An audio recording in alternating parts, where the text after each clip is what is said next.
I know we have a smaller sampling, but I'm curious to know of your franchise owners that you have currently. Is this their first go around in owning a business, or if they owned others? What? Give me kind of a consensus of There's a what little you're. mix of both, but most have left their corporate world job, partnered up with investment group investors, be it friends, family, or wherever they've acquired their investment group, and made the transition from being under that corporate umbrella to an independent proprietor. Sweet. You did make reference to owning multiple units. Is that part of the franchise agreement now, where they can buy a multi-pack of units, or are you only open? You are. Yes, we Okay. can. You can either do an individual one-off, or we can do a development agreement for up to 5 locations. Okay. And how far apart do you anticipate having locations geographically?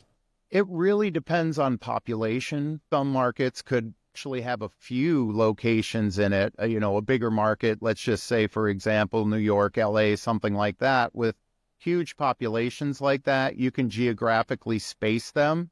Hmm. And I think that's very exciting from that perspective, because now not only do you have the AFA and your league play locally, but now you can kind of push your different locations and have your own AFA tournaments, as well as then vet out the top players that would go into our AFA National Championship.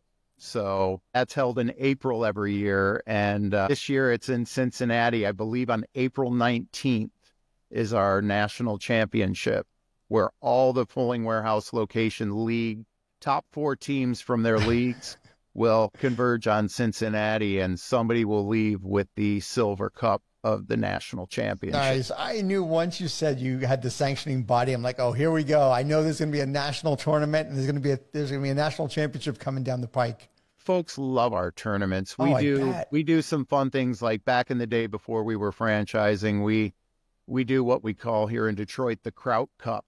And the only reason it's called the Kraut Cup is we realized at the last minute we didn't have a trophy. Okay. And somebody grabbed a 5-pound can of sauerkraut from a shelf, and we just put bowling champion on it. And it's just kind of stuck. Our prizes and trophies now are a little bit better than a 5-pound can of sauerkraut. But All right. Well, no, the still sauerkraut. have it. That's coming up soon, actually. That's great. Brian, what's the long-term vision for the company? First off, how many Fulling warehouses do you anticipate around the country as you've thought about kind of building out nationwide? No, we have a projection over the next 3 to 5 years of anywhere between 40 and 70. And that may be in North America too, because we do have some interest in Canada, Mm-hmm. across Canada too. So we are registered internationally on every continent except for Antarctica. So, we've laid our groundwork. Anticipation, this is not just going to be a United States thing. This is Sure. is actually going to go across the pond, if you will. Right, right. How do you guys evaluate, besides just population, I assume, which are the best markets, like selecting potential market expansion? Well, you have to look at the demographic of the market, different ages, things like that. The great thing about Fulling is anybody can really play, from the very young children all the way up to, we've had 80th birthday parties, and they wanted to go Fulling with their family, and they were Fulling. Right. So really anybody can play. So outside of the demographics, and age, bowling is an opportunity for anybody to really have fun. Yeah. What about the concept of, somebody might say, oh, this is great, but I think it might be a novelty. It's going to wear off. And talk about how the repeat business has impacted impacted you guys in a positive way, and people play this again and again. Well, with the development of the AFA and the league play, we're finding the culture of Fulling in these new markets. That's really, they are called Fullers, and our Fullers are very loyal. We love them to death. They are just a special breed of folks, and men, women, any gender, we're open. We're very inclusive with anyone. And everybody loves to play Foaling. And like I said earlier, if you have just an ounce of competition in your body, the minute that football leaves your hands, you're like, first thing you do is go, oh my gosh, this is amazing. Second thing they say is, oh my gosh, this is harder than it looks. I bet. First of all, it just has to be there's such satisfaction probably of knocking the pins down with a football. Yeah.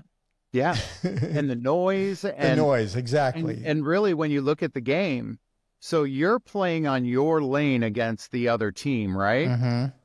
The rule in Foaling is a pin down is a pin down. So not only are you playing on your lane, but when we have 20 lanes on either side of you playing, you're also playing defense. The other ball's whizzing in or a pin coming over. Right. And you have to defend against that, because if you're down to one pin and one pin, and all of a sudden a errant football comes whizzing over and knocks your pin down, you just lost.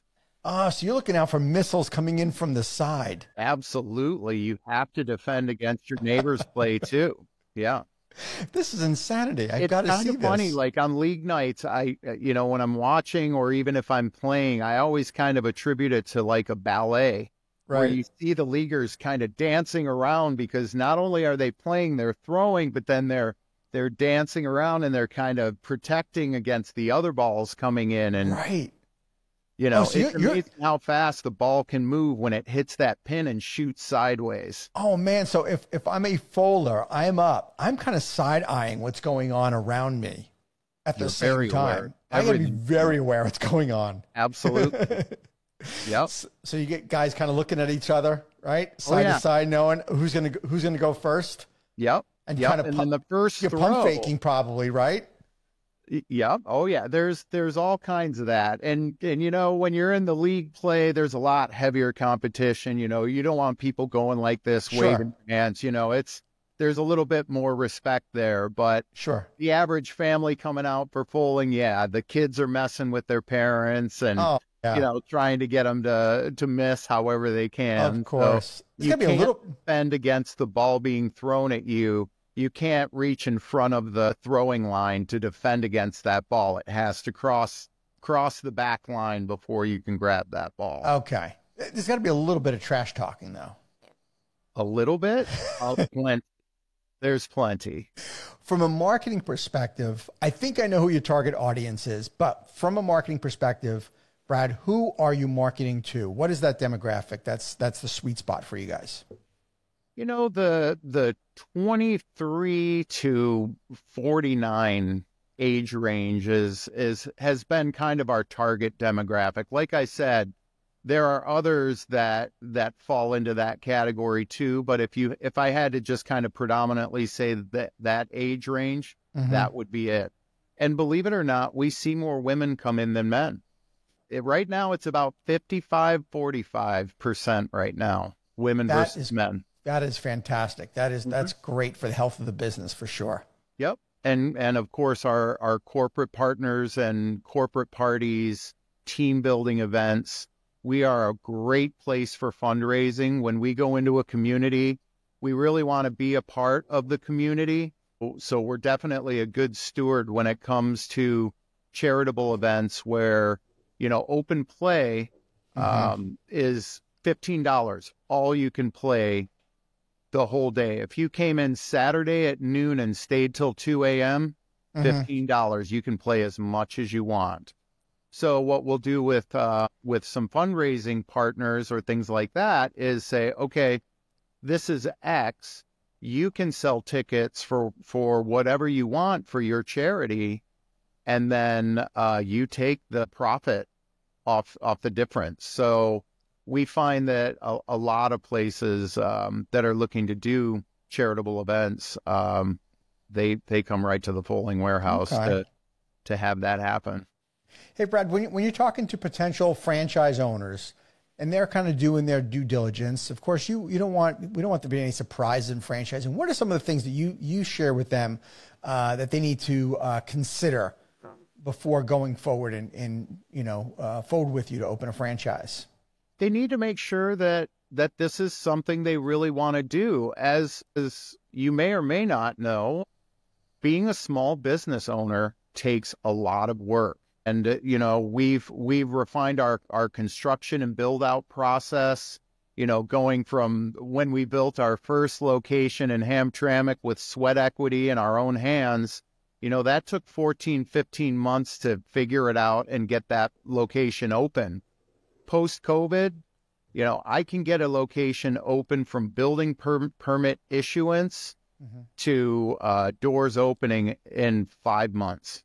Wow, that's fantastic. Yeah. Yeah. Since you've been franchising now for, let's see, it's going on 6 years. What would you say has been one of the biggest surprises that you've come across in franchising? What was something you just weren't expecting when you first started franchising this? Ooh, I mean, there's always something popping up, but I think the biggest surprise and challenge we had to overcome was COVID. You know, here we are, a new company. We had a couple of locations open, but then during COVID, we were under construction for 2 locations and opened. So, you know, that was the moment for us where there was a lot of anxiety, like, is COVID going to kill all of this, or are we going to pull out? Now, as a franchisor, and just a little bit of my background in infrastructure development, I actually took it as an opportunity. So looking at our program, saying, okay, the first one took 14 months to get open and was X number of dollars. Now we're in COVID. We have labor shortages. The prices have skyrocketed through the roof. How can I figure out how to make it more efficient, you know, bring those costs back down and really streamline the program? So actually, in a way, like, people say I'm crazy for saying it, but COVID was a little bit of a blessing for us to kind of put our ducks back in a row and re-look at our program and optimize it in a better way. And one perfect example is our rinks. You know, our rinks are welded steel with netting, and you know, it would take 3 months initially to stick build these rinks inside the warehouse. Well, during COVID, we ended up redesigning the rinks where they still had the same look and feel, utilizing different metals, prefabricating everything, and then making bolt-together panels. I can now have a rink built in my warehouse in 5 to 9 days. Wow, that is amazing. And actually a significant cost reduction from the initial cost of stick building the rink. Thank you for tuning into the Emerging Franchise Brands podcast. For additional insights, guest applications, and to stay connected, visit us at efbpodcast.com. The Emerging Franchise Brands podcast is for entertainment purposes only, and the views expressed do not necessarily represent those of Emerging Franchise Brands, its host Frank Fiume, or Emerging Franchise Group, LLC. Any discussed franchise or investment opportunity requires thorough investigation, obtaining proper disclosure documents, and expert consultation before making any investment decisions. The podcast and its host do not offer professional advice or endorsements, and they hold no responsibility for actions, representations, accuracy, or consequential damages related to the podcast content.